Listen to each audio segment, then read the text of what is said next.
Husband खत्म हो गए, मेरे हस्बैंड खत्म हो गए सर। मेरा बाबू चला गया हमको छोड़ के। यहाँ पे भी सर, यहाँ पे राजेश्वर में डॉक्टर अखिलेश गंदे गंदे इशारे कर रहा था मुझे सर। चलता था ना तो मुझसे सट के क्रॉस करता था सर।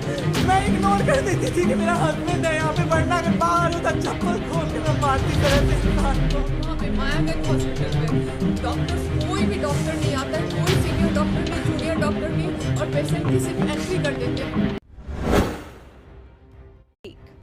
होली में हम लोग बिहार आए हुए थे सर, होली मनाने के लिए पूरी फैमिली का गेट टुगेदर था। 9 अप्रैल को मेरे हस्बैंड की तबीयत ख़राब हुई, फीवर हुआ उनको काफ़ी तेज। हमने कोरोना का 2-2, 3-3 बार टेस्ट करवाया, नेगेटिव आया। RT-PCR के लिए दिया तो वहाँ पे भागलपुर में सर, भागलपुर में थे हम लोग, वहाँ पे 1 दिन 2 दिन वेट करते करते 10 दिन तक रिपोर्ट नहीं आया। फिर हमने नोएडा के एक डॉक्टर हैं उनसे कंसल्ट किया, वीडियो कंसल्टेशन से। उन्होंने बोला कि CT चेस्ट करवाना है। हम लोग भागलपुर गए और CT चेस्ट करवाए तो उसमें उनका इन्फेक्शन आया। 60% लंग्स उनका उसमें इन्फेक्टेड था, डैमेज नहीं था, इन्फेक्टेड था बस। बाकी लंग्स का हर चीज़ परफेक्ट था, सारा चीज़ नाक का, गले का सब कुछ नॉर्मल था, उसमें रिपोर्ट में था। फिर हम लोग नेक्स्ट डे ग्लोकल हॉस्पिटल है भागलपुर में, ग्लोकल हॉस्पिटल लेके आए, वहाँ पे एडमिट कराया हमने ICU में। मेरी मदर की भी तबीयत ख़राब थी, मेरी मम्मी और मेरे हस्बैंड दोनों एक साथ एडमिट हुए।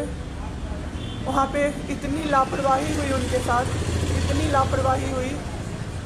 डॉक्टर्स आते थे बस विजिट के लिए, 10 मिनट देख के गए। उसके अलावा जितने भी वहाँ पे नर्स थे, कंपाउंडर्स थे, सारे के सारे जल्लाद थे सर। कोई दवाई तक नहीं देना चाहता था पेशेंट। मेरी मदर टचवुड बेटर कंडीशन में थी थोड़ी, मेरे हस्बैंड बोल भी नहीं पा रहे थे उस समय तक। इशारे से पानी का ऐसे ऐसे बताते थे, लेकिन कोई उनको पानी नहीं पिलाता था सर। वो मुझे हार के फ़ोन करते थे कि पानी पिला दो। जब मैं अंदर जाती थी तो ये लोग हल्ला करते थे कि क्यों जा रहे हो अंदर। फिर भी मैं जाके उनको पानी पिलाती थी, जूस पिलाती थी। रेमडेसिविर इंजेक्शन का नाम आप लोगों ने अभी तक सबने सुन लिया होगा कि कितनी मुश्किल से मिल रहा है। डॉक्टर ने वहाँ सजेस्ट किया, मेरे 2 पेशेंट थे वहाँ, हमने बहुत मुश्किल से अरेंज किया। जब वो इंजेक्शन मिला तो एक दिन रात को जब इंजेक्शन देने लगे, हाफ इंजेक्शन फ्लोर पे गिरा दिया उन्होंने। हमने कहा कि इतना महंगा इंजेक्शन है, इसी का असर होके ठीक होते ये आपने कैसे गिरा दिया। उन्होंने कहा कि 50,000 का भी गिरा देता ना तो तुम कुछ नहीं कर पाती अभी। हम लोग चुपचाप वहाँ से सर हट गए।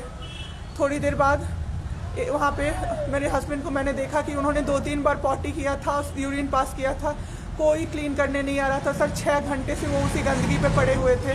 उन्होंने मुझे फिर फ़ोन किया, बस फ़ोन कर पाते थे सर, बोल भी नहीं, बस मिस्ड कॉल आती थी, मैं समझ जाती थी कि कुछ परेशानी है उनको।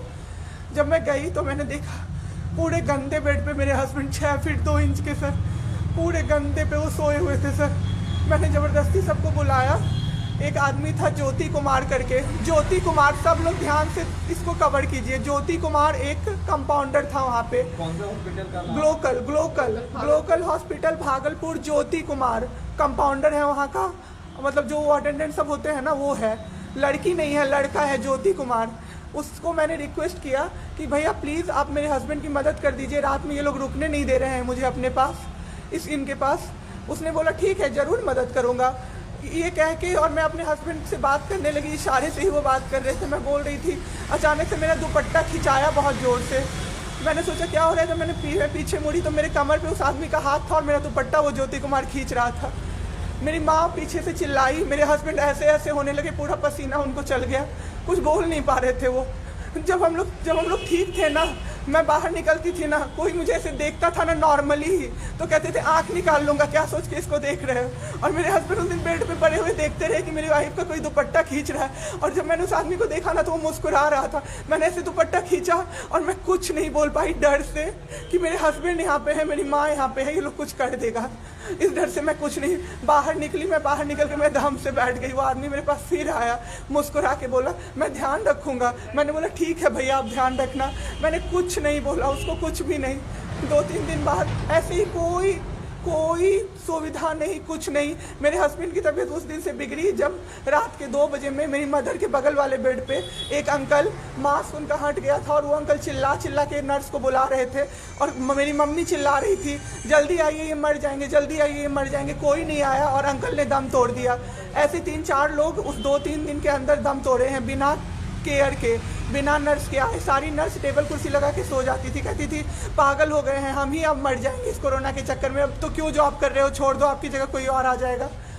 उसके बाद वहाँ से ले बाई पैप वहाँ उस हॉस्पिटल में नहीं अवेलेबल था। मेरे हस्बैंड की तबीयत एक दिन बहुत ख़राब हो गई, उन्होंने मायागंज रेफ़र कर दिया, भागलपुर मायागंज हॉस्पिटल। हम लोग जब भी मायागंज आए, मायागंज की और हालत ख़राब, आईसीयू में 4 बेड था। मेरे हस्बैंड के बगल वाले बेड पे 4 लोग 6 से 7 घंटे में 4 लोग ख़त्म हुए। क्यों ख़त्म हुए?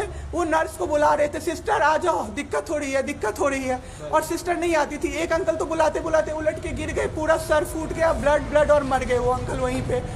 इतना मेरे हस्बैंड डर गए। शाम होते होते मेरे हस्बैंड की तबीयत अचानक से ख़राब होने लगी, पूरा ये सब ड्राई हो गया, एक लेयर वाइट कलर का जम गया उनके ऊपर, बहुत ज़्यादा तबीयत ख़राब हो गई। हम लोगों को समझ में नहीं आ रहा था कि हो क्या रहा था। अचानक से मेरे दिमाग में आया ना, डॉक्टर को कम से कम 5-6 बार मेरी बहन बुलाने गई है, क्योंकि कोई डॉक्टर था ही नहीं ड्यूटी। कब हुई आपके हस्बैंड की डेथ? परसों। सुनिए मेरी बात, पहले पूरी कहानी मेरी सुनिए। मेरी बहन 5-6 बार गई है बुलाने डॉक्टर को मायागंज में, तो डॉक्टर क्या कह रहे हैं, यार रात में भी सोने नहीं दोगे, रात में भी सोने नहीं दोगे। जब हमने देखा जाके सर, तो लाइट ऑफ, इमरजेंसी के नाइट डॉक्टर्स का लाइट ऑफ, और सब नीचे बिछा के मूवी देख रहे हैं और सो रहे हैं, और दरवाज़ा तक नहीं खोला सर। मेरे हस्बैंड की ऐसी हालत हुई, जब मेरी दीदी बहुत जाके चिल्लाई, तब एक डॉक्टर आए वहाँ से, तो उन्होंने देखा क्या कि मास्क, उन्होंने ऐसे मास्क लगा होता है ना, उसमें एक ऑक्सीजन सप्लाई का पाइप होता है ना, वो पाइप ही नहीं लगाया था सर, बस मास्क लगा के छोड़ दिया था, ऑक्सीजन सप्लाई आ ही नहीं रहा था।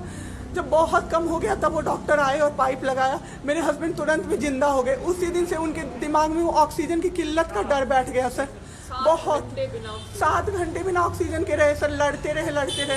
फिर उस दिन इतना वो डर गए, वो बोले नहीं अब हमको कहीं बाहर लेके चलो। दिल्ली में सर हमने बेड का किया, बहुत पता नहीं था, दिल्ली में कहीं भी जगह नहीं था। हम पटना आए, राजेश्वर हॉस्पिटल में सर पटना आए। यहाँ पे इन्होंने कहा आईसीयू में अटेंडेंट नहीं अलाउड है, नहीं जाओगे आप। मेरे हस्बैंड रोने लगे कि मेरी वाइफ को बस भेज दो, वो रहेगी तो मैं ठीक हो जाऊंगा। इन लोगों ने नहीं अलाउ किया सर। आज मैंने देखा, एम्बुलेंस से हम लोग भागलपुर से पटना आए थे राजेश्वर, रास्ते में उनको 3 बार पॉटी हुई थी सर। उसी गंदे बेड पे उनको 4-5 घंटे राजेश्वर में सुलाया रहा। मैं 10 बार जाके बोली बाहर से कि सर प्लीज़ बेड क्लीन कर दीजिए, वो हम लोग देख लेंगे ना। एक डॉक्टर निकले, मैंने बोला, वो मेरे हस्बैंड अंदर से ना बोल नहीं पा रहे थे, अंदर से ऐसे ऐसे कर रहे थे, बुला रहे थे सबको। मैंने कहा सर वो बुला रहे हैं किसी को बाहर से, तो एक डॉक्टर मुझे कहता है अरे छोड़िए ना, वो छोड़ा तो ऐसे ही बौखला रहा है जब से आया है। मैं उस समय कुछ नहीं कर पाई सर। उसके बाद उनका ऑक्सीजन लेवल जब 37 हो गया, तब मेरे साथ मेरी दीदी थी, मेरे जीजा जी थे और मेरे जेठ थे। तब मैंने अपने जीजा जी से बोला कि अब मेरे से नहीं रहा होगा, मुझे किसी तरह से अंदर भिजवाइए। तब उन्होंने ज़बरदस्ती मुझे अंदर भेजा और 37 से 74 मैंने कर दिया 10 मिनट में। मेरे बाबू का ऑक्सीजन लेवल मैंने बढ़ा दिया। उसके बाद इन लोगों ने मुझे बोला, मैंने बोला सर अटेंडेंट अलाउड है, सारे के अटेंडेंट बैठे हुए थे। तो एक डॉक्टर ने मुझे बोला अटेंडेंट अलाउड नहीं रहेंगे तो कैसे काम चलेगा, सब तो कोरोना से बीमार पड़ रहे हैं, हम लोग कितना देखें, हम लोग क्या मर जाए खांसते खांसते सबको देख के, बैठिए चुपचाप और देखिए। 15 दिन तक सर एक टेबल पे एक लगातार मैं बैठी हूँ। आज 1 महीना पे मैंने ब्रश किया है सर, 1 महीने पे ब्रश किया है मैंने। बाबू को बहुत ठीक कर दिया, इतना स्ट्रॉ लगा के सर, मास्क के अंदर से स्ट्रॉ लगा के बाबू को मैंने जूस, दाल, रोटी सब कुछ पिलाया सर। इतने ठीक हो गए ना कि जो डॉक्टर फर्स्ट डे बोला था ये बचेगा नहीं, वो डॉक्टर सर 3-4 दिन बाद कहता है टचवुड क्या कर दिया आपने इनके साथ, ये तो एकदम ठीक हो गए, गजब का फाइट दिया आप दोनों ने मिलके। मुझे क्या पता था कि मैं फाइट दे रही हूँ और ये लोग मेरे बाबू को ख़त्म कर देंगे। इतना ऑक्सीजन का किल्लत सर, मेरा बाबू डर गया बहुत ज़्यादा। ऑक्सीजन सिलेंडर देखता था और कहता था हाँ वो ख़त्म हो जाएगा, वो ख़त्म हो जाएगा। मैं कहती थी नहीं ख़त्म होगा बाबू। 1.5 घंटे के लिए सर ऑक्सीजन सप्लाई बंद रहता था। बाद में हमें पता चला ये लोग ब्लैक मार्केटिंग कर रहे हैं अंदर में ऑक्सीजन सिलेंडर का। जो अस्पताल वाले हैं ना, वो ऑक्सीजन सप्लाई बंद कर देते थे ताकि बेचैन होके लोग खरीदें उन्हीं से। हम भी खरीदे सर, मैंने भी खरीदा, क्या करते हमें भी तो चाहिए था। परसों सर सुबह में हमारे पास एक ही सिलेंडर था, पाइपलाइन बंद हो गया। मेरे हस्बैंड को बाईपैप लगा हुआ था, उनको 2 सिलेंडर से जाना था, एक ही सिलेंडर था। सिलेंडर मांगते मांगते कहीं नहीं मिला सर, मेरे हस्बैंड ख़त्म हो गए। सर, मेरा बाबू चला गया हमको छोड़ के। आपके साथ जो यहाँ पे भी सर, यहाँ पे राजेश्वर में डॉक्टर अखिलेश गंदे गंदे इशारे कर रहा था मुझे सर। चलता था ना तो मुझसे सट के क्रॉस करता था सर। मैं इग्नोर कर देती थी कि मेरा हस्बैंड है यहाँ पे, वरना अगर बाहर होता चप्पल खोल के मैं मारती सर ऐसे इंसान को। वहाँ पे मायागंज हॉस्पिटल में डॉक्टर्स, कोई भी डॉक्टर नहीं आता है, कोई सीनियर डॉक्टर नहीं, जूनियर डॉक्टर नहीं, और पेशेंट की सिर्फ एंट्री कर देते हैं कि फिजियोथेरेपी किया गया। ये बेबाबू नाक का क्या करते हैं, नेबुलाइज किया गया, 4 बार नेबुलाइज किया गया, कोई चीज़ नहीं होती है, सिर्फ पेशेंट की एंट्री कर देते हैं।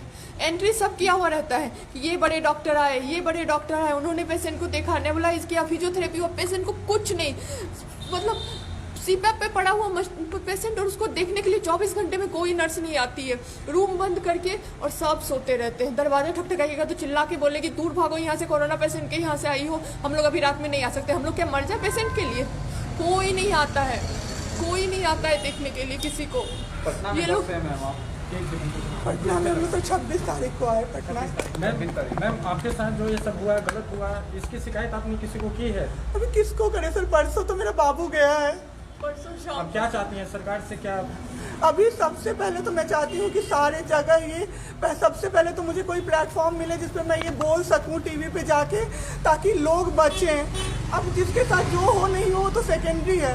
हमारे जैसे जो लोग उसमें पड़े हैं ना, जो ये छोड़ के भूल जाते हैं कि पेशेंट का ख्याल डॉक्टर्स रखेंगे, वो जाके अपने पेशेंट का ख्याल रखें, नहीं तो सब मर जाएंगे सर, सब मर जाएंगे। एक डॉक्टर एक दिन आए राजेश्वर में, कहते हैं अरे ये बेड अभी तक नहीं खाली हुआ है, मतलब ये आदमी अभी तक नहीं मरा है।